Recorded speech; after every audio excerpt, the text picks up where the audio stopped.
Jeg er medindehaver i Realmælerne Winther og Mikkelsen, men jeg er også, og før alt andet, familiefar og social, så det fløjter.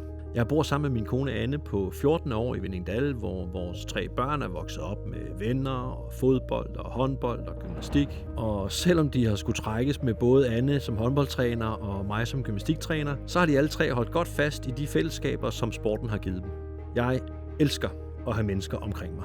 Og udover min egen lille familie og et stort, finmasket net af gode venner i Silkeborg, så er jeg også så heldig at have min mor tæt på i et fint lille hus i Virklund. Jeg er vild med at hjælpe og gøre noget godt for andre, og det er den energi og engagement, jeg har med mig i min hverdag, både som familiefar og som ejendomsmægler. Det er nok også derfor, jeg elsker at være realmægler, fordi jeg får lov til at hjælpe mennesker, være en del af at hjælpe dem i mål med nogle af de helt store beslutninger i livet. Jeg hedder Mikkel Mikkelsen, og jeg er realmægler.